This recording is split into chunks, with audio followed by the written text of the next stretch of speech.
स्वराज्य संवाद न्यूज, जनतेच्या हक्काचं व्यासपीठ। काय तुमचा जीवाभावाचा मित्र या ठिकाणी या जिल्हा परिषदेसाठी उभा आहे, काय तुमचं काय आव्हान असेल या जिल्हा परिषद गटासाठी? जीवाभावाचा मित्र तुमचा उभा आहे। माझं नाव सागर दांगट, मी काटापूर खुर्दचा रहिवासी आहे। सगळ्यात महत्वाची गोष्ट अशी आहे की डॉक्टर पोकळे हे माझेच नव्हे, संपूर्ण जिल्हा परिषद गटातील सगळ्या तरुणाईचे जीवाभावाचे मित्र आहेत। त्यांचा तरुणाईमध्ये एवढा क्रेज आहे, लोकांच्या सुखदुःखामध्ये आणि लोकांच्या प्रत्येक आनंदामध्ये ते सहभागी असतात। आणि डॉक्टरांच्या बाबतीत बोलायचं झालं तर एकदम ग्राउंड लेवलचा, म्हणजे मित्रांसाठी अगदी तुमच्या बारदानावर पण झोपण्याची तयारी असणारा हा कार्यकर्ता आहे। तुमचं जे काटापूर गाव आहे आणि तुमचा जो पंचायत समिती गण आहे, टाकळ्याची पंचायत समिती गण, हा तुमच्या जीवाभावाच्या मित्रासाठी एकमताने उभा राहील की काय होईल?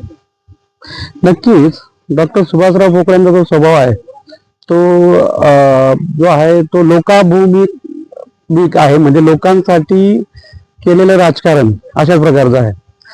तुम्ही या सर्व उमेदवारांना जर तुम्ही एक 4 कॅटेगरीमध्ये डिवाइड केला, म्हणजे त्याच्यामध्ये उच्च शिक्षित झाला, प्रशासनावर झालेली असलेली वचक ते झालं, तिसरं लोकांमध्ये लोकांच्या दुःखामध्ये सुखदुःखामध्ये जाण्याची किंवा लोकांमध्ये जाण्याची जी हे आहे अप्रोच आहे लोकांबद्दल तो झाला, आणि चौथी गोष्ट म्हणजे डॉक्टर साहेबांचा जो तरुणाईमध्ये जो क्रेज आहे हे सर्व पाहता डॉक्टरांना माझ्या काटापूर खुर्द पंचायत समिती गण झालं किंवा टाकळ्याची पंचायत समिती गण झालं, पुन्हा जिल्हा परिषद गट झालं, यामध्ये कुठली अडचण त्या ठिकाणी मला वाटत नाही। नक्कीच या ठिकाणी मला एक प्रश्न असा विचारायचा आहे की तुम्ही असे कोणती गोष्ट होते, काय असं तुम्ही एखादी आठवण सांगू शकता का की तुमची जीवाभावाची मैत्री एवढी कशी डॉक्टर साहेबांची आणि तुमची, काय अशी आठवण? हे बघा, मी एकदम व्यावसायिक माणूस आहे, माझा राजकारणाशी अगदी लांबपर्यंत संबंध नाही आहे किंवा माझा व्यवसाय कुठल्याही पद्धतीचा असा नाही की मला राजकीय लोकांचा गरज असतो त्या ठिकाणी मला लागतो। आणि डॉक्टरांच्या बद्दल जर बोलायचं झालं तर डॉक्टरांची आणि माझी साधारण 10-12 वर्षापूर्वी ओळख झाली, पण त्याच्यानंतर मला असं वेळोवेळी जाणवत गेलं की हा माणूस राजकारण तर एक वेगळी गोष्ट आहे, पण मित्र म्हणून हा अतिशय एक चांगला माणूस आहे। आणि या मित्रासाठी या ठिकाणी मी सर्व म्हणजे काम आणि व्यवसाय सोडून या ठिकाणी 8-10 दिवसासाठी आलेलो आहे।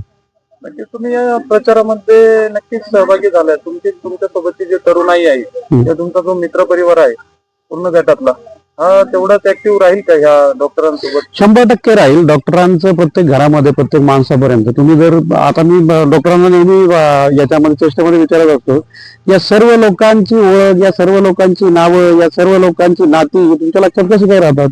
लोक काय म्हणजे काही कम्प्युटर नाही ना, प्रत्येक माणसाचं नावानिशी नाव हे लक्षात ठेवायचं, रिलेशन लक्षात ठेवायचं, हे सगळं साध्य झालं गेले 10-12 वर्षापासून। डॉक्टर 10 वर्ष डॉक्टर पंचायत समितीचे सदस्य होते आणि फक्त याच पंचायत समिती गणात नव्हे तर पूर्ण जिल्हा परिषद गटामध्ये डॉक्टरांनी बऱ्याच वेळा अनेक लोकांच्या या ठिकाणी अडचणी काढलेल्या आहे। म्हणजे याचं प्रासंगिक उदाहरण सांगायचं झालं तर कुठलाही पेशंट त्या ठिकाणी पुण्यामध्ये आला की डॉक्टर मला फोन करतात किंवा डॉक्टर स्वतःच्या हॉस्पिटलमध्ये जातात, त्यांच्या बिलाच्या संदर्भात, त्यांच्या ट्रीटमेंटच्या संदर्भात। अनेक वेळा असं पाहिलं डॉक्टरांना की रात्री अपरात्री त्यांना फोन येतात की या ठिकाणी अशी घटना झालेली आहे, कुणी आजारी पडलेलं आहे, कुणाला काही वेगळी दुःखद घटना घडलेली आहे, डॉक्टरनी रात्री 12-12 1-1 वाजता या ठिकाणी उठून जाताना पाहिलेलं। म्हणून या सगळ्यांचंच कन्क्लुजन असं असणार आहे की प्रत्येक माणसाची कुठली ना कुठली वेळ डॉक्टर साहेबांनी काढलेली आहे आणि ते लोक त्या या मतदानाच्या स्वरूपात त्या आशीर्वाद त्या ठिकाणी डॉक्टर साहेबांना देतील। नक्कीच तुम्ही या निवडणुकीसाठी तुमच्या जीवाभावाच्या मित्रासाठी काय सल्ला देणार?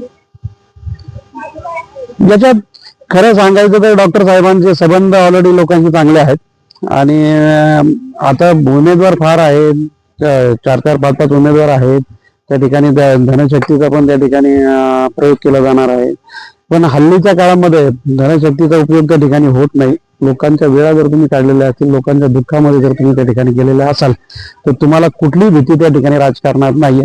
डॉक्टरांशी बोलताना हे प्रकर्षाने जाणवतं की त्यांना त्या ठिकाणी मी त्यांना नेहमी विचारत असतो की इलेक्शन जवळ आलंय, प्रचाराचं काय, तर ते मला नेहमी सांगतात की प्रचार हा इलेक्शन काळात करायचा नसतो, तुम्ही नॉर्मल पंचवार्षिक मध्ये प्रत्येक 5 वर्षामध्ये तुम्ही लोकांची कामं त्या ठिकाणी केली तर तुम्हाला वेगळा प्रचार करायची गरज त्या ठिकाणी नाही. नक्कीच तुम्हाला असं वाटतं की ही जनता 100% तुमच्या मित्राच्या पाठीमागे उभी राहील आणि बोरघोस मतांनी तुमच्या मित्राला विजयी करतील? नक्कीच एकतर सर्वात महत्वाचं म्हणजे डॉक्टर पूर्वी शिवसेनेतच होते. धनुष्य बाणाच्या चिन्हावर त्या ठिकाणी अनेक वेळा त्यांनी या ठिकाणी निवडणूक लढवलेल्या आहेत. एकतर हल्लीच्या राजकारणामध्ये लोक इकडनं तिकडनं इकडे उड्या मारतात आणि ते लोकांच्या याला पटत नाहीये, बुद्धीला पटत नाही की कुठलाही राजकारण हे एका तत्वाने एका विचाराने चालतं. तसंच डॉक्टर साहेब पूर्वी पण सेनेमध्ये होते, धनुष्यबाणावर त्यांनी इलेक्शन लढवलेलं आहे आणि आता पण ते धनुष्यबाणावर हे करतात. शेवटी डॉक्टर साहेबांना 21 थांबले याचा फायदा नक्कीच होईल का? 100% होणार. धन्यवाद सागर सर, तुम्ही आमच्याशी बोलल्याबद्दल.